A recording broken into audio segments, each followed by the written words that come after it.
House hunting naman tayo para sa kwento ng tadhana namin sa Canada. One of the challenges that we encountered even before pa kami dumating sa Canada ay yung house hunting. Luckily, we have friends in Calgary na nirefer kami sa rental property agent kaya hindi na namin kinailangang mag-hotel or Airbnb. Our first place was in a condo.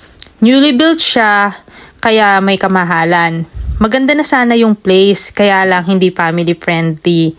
Na-experience namin mag-stairs up to 12th floor nung nasira ang elevator. And not walking distance sa school, malayo din sa pick-up point and drop-off point ng school bus. Maganda pa naman yung view from our building. Tanaw namin yung Calgary Tower. Kaya lang, hindi kami masyadong komportable lalo na sa mga kids. So, we look for another house. I-struggle pa rin ang paghahanap ng bahay kahit within Canada ka na. Puti na lang yung agent, malapit daw sa puso niya ang mga Pinoy, kaya kami yung inaprubahan niya makakuha ng house na to. This time, bungalow lang yung nakita naming bahay and 4 minutes walk to school lang.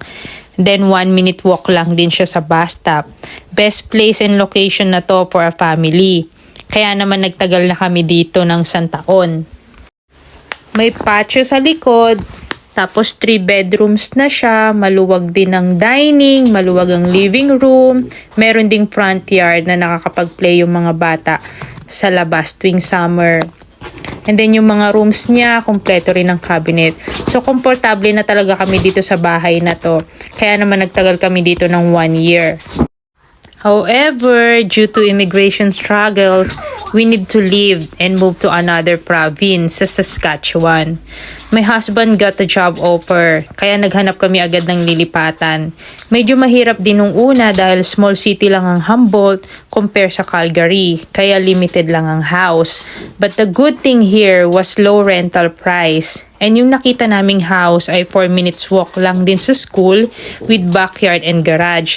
At last, hindi na namin kinailangan magtanggal ng snow sa car pag winter. Dahil comfortable naman kami dito sa house, nagtagal din kami dito ng more than a year. Kaya lang, medyo malayo kasi to sa job ni Jay. Kaya naman, we move again to another town which is closer sa job niya. Smaller town lang siya compare sa Humboldt, pero peaceful din dito. And ang maganda sa location niya, in between siya ng cities like Saskatoon and Regina. And 30 minutes away lang din naman siya from Humboldt. Kaya madali lang pumunta kung meron kaming kailangan bilhin doon. And after 3 years of renting in Canada, we got the dream house that we can finally say our own home. Abangan ng house tour sa susunod na kwento ng tadhana namin sa Canada.